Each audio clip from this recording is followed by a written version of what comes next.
N'hésitez pas à liker la vidéo si elle vous plaît et si vous êtes nouveau sur la chaîne, n'oubliez pas de vous abonner et d'activer la notification pour ne rater aucune de nos prochaines vidéos. On commence.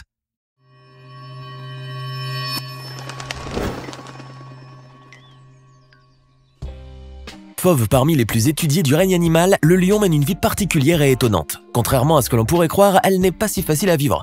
Et pour cause, ce redoutable fauve possède une organisation sociale assez singulière. Installez-vous confortablement. Si vous pensiez que les lionceaux étaient choyés ou chouchoutés dans leur tribu, détrompez-vous. C'est tout le contraire. Voici ce que fait un lionceau lorsqu'il a été banni de sa tribu. Détenant le très glorieux titre du roi des animaux, le lion arpente la planète depuis plusieurs millions d'années en tentant de s'adapter à son environnement pour prendre le contrôle dessus et ainsi pouvoir traverser les générations. Mais pour ce majestueux félin, le seul à vivre en groupe organisé, s'adapter et maîtriser son environnement veut forcément dire composer avec les autres individus de son espèce qui sont, eux aussi, de véritables durs à cuire. En effet, la vie des lions suit une hiérarchie bien établie. Et c'est cette organisation sociale si particulière qui est à l'origine de la domination de ce redoutable prédateur sur les autres animaux. Commençons par le commencement. Lorsqu'un petit lionceau naît, il voit le jour au sein d'une fierté. Si vous ne savez pas encore ce qu'est une fierté, je vais vous le dire. Si d'autres grands félins comme le guépard ou la panthère choisissent de mener une vie solitaire, les lions, eux, sont des animaux très sociables qui choisissent de vivre ensemble dans un groupe familial que l'on appelle la fierté. Une troupe qui compte généralement une bonne dizaine de lions, mais le nombre peut s'étendre jusqu'à 30 ou même 40 individus, représentant les mères, les pères, les frères et sœurs, les tantes, les oncles et les cousins. La taille d'une fierté de lion peut donc varier considérablement, et sa structure peut dépendre des sous-espèces. Nous parlons ici de l'espèce africaine et de l'espèce asiatique. Généralement, la structure d'une fierté se compose de 2 ou 3 grands mâles et de 5 à 10 femelles ainsi que leurs lionceaux. Chez la sous-espèce asiatique par exemple, la fierté se divise en 2 troupeaux, dans lesquels les mâles et les femelles restent séparés, sauf pendant la période de reproduction où ils se rejoignent pour s'accoupler. Mais chez les autres sous-espèces de lions, tous vivent en parfaite harmonie au sein d'une même tribu.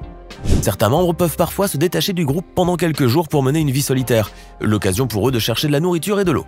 Mais cela ne dure jamais très longtemps puisqu'ils réintègrent très rapidement leur fierté après leur courte escapade. Les membres d'une fierté sont normalement très affectueux les uns envers les autres, et c'est ce qui fait la force des lions. Si l'on devait se pencher sur le comportement d'un lion au sein de sa fierté, on serait extrêmement surpris de voir à quel point leurs codes sont respectés.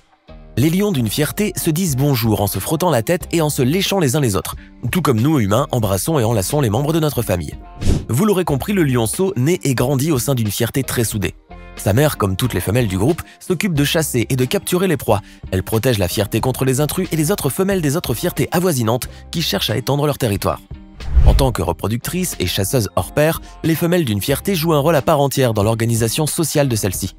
Par exemple, elles allaitent les lionceaux à tour de rôle afin de se répartir le reste des tâches qui sont principalement axées sur la recherche de nourriture et la protection du territoire.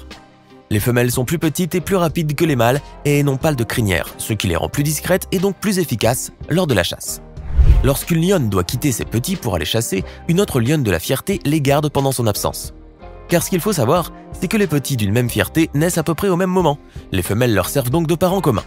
C'est aussi les femelles qui abattent 80 à 90% des proies consommées par la troupe.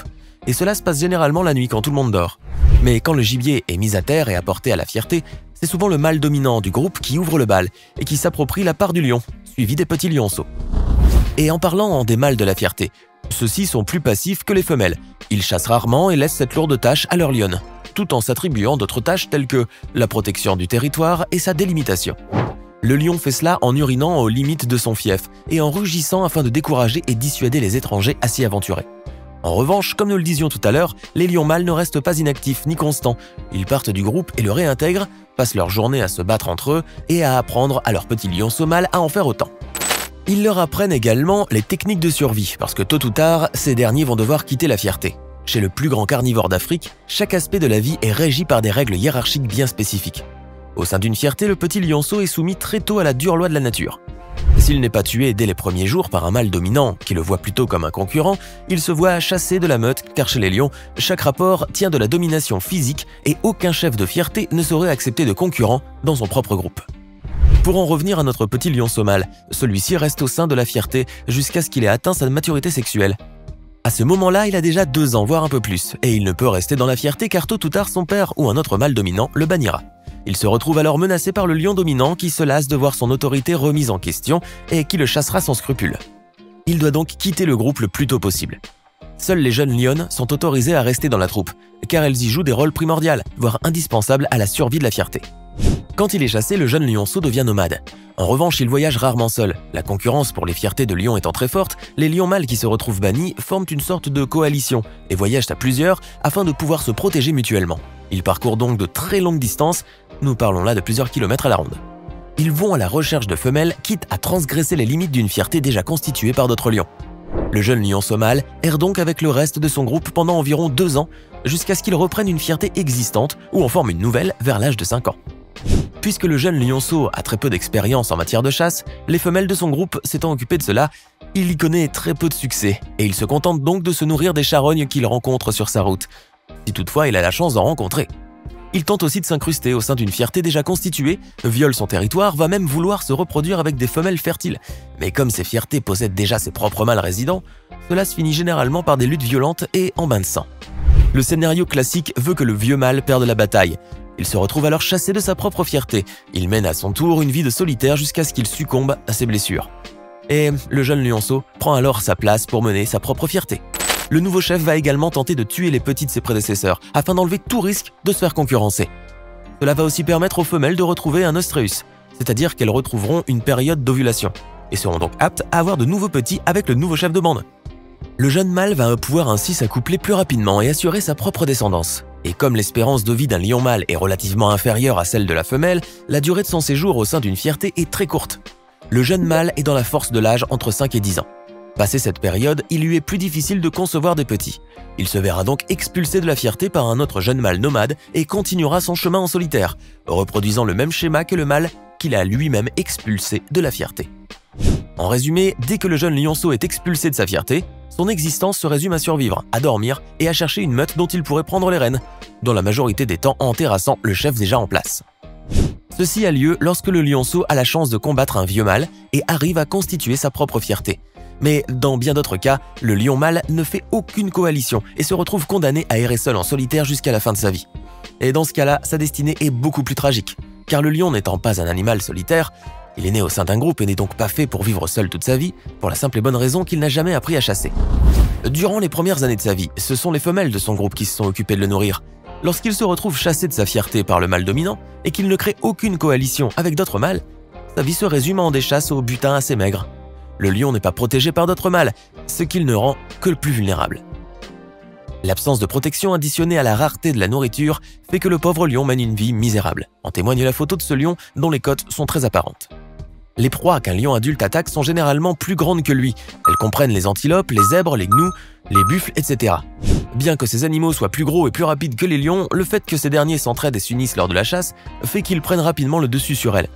Mais dans le cas où le jeune mâle est solitaire, il préfère s'attaquer à des proies beaucoup plus accessibles et plus faciles, à savoir des sangliers, des petites gazelles ou encore des phacochères. Par exemple, regardez ces images qui montrent un jeune lion solitaire en train de mettre le grappin sur un phacochère qu'il a repéré très tôt dans la journée. Contrairement aux apparences, cette tâche n'a pas été toute simple pour notre jeune mâle. Ce dernier, habitué à ce que ce soit maman qui chasse pour lui, est très maladroit lors de la chasse. Il se salit les pattes, se roule par terre, creuse dans la boue pendant près de 7 heures d'affilée et se tue à la tâche pour finalement déterrer le phacochère qui était caché dans son terrier. Mais ne vous en faites pas pour notre jeune lion. Même s'il vous paraît novice en matière de chasse et qu'il semble souffrir de faim et de solitude, très souvent, s'il a la chance de survivre aux aléas et vicissitudes de la vie dans la nature sauvage, il arrive à créer sa propre fierté et à être à sa tête comme tout bon roi. Et dès lors qu'il aura rencontré des femelles et qu'il sera devenu le chef de sa propre fierté, il leur délèguera la corvée de la chasse et reprendra sa place de mâle oisif dont le rôle unique est de se reproduire et protéger son territoire des étrangers. Lui-même bannira les petits qu'il engendrera par peur d'être concurrencé, un peu comme il a été expulsé étant petit. Il restera chef de sa fierté pendant des années avant qu'un autre jeune mâle plus fort que lui vienne le détrôner de sa place et lui dérober sa fierté. Le cycle de la vie reprendra alors depuis le début et suivra son cours naturel. Les années qu'il aura passées à errer seul dans la savane lui auront permis de se forger sa propre personnalité. Il n'en sortira que plus fort, plus puissant, et sera ainsi capable de surmonter les dangers les plus redoutables. Alors que pensez-vous du train de vie que mène le nouveau lion lorsqu'il est chassé de sa tribu? Trouvez-vous que la nature est bien faite ou qu'elle est injuste? Dites-nous ce que vous en pensez dans les commentaires. Et si cette vidéo vous plaît, n'oubliez pas de mettre un pouce bleu, de vous abonner à la chaîne et d'activer la cloche pour recevoir toutes les notifications et ne rien manquer de nos prochains contenus.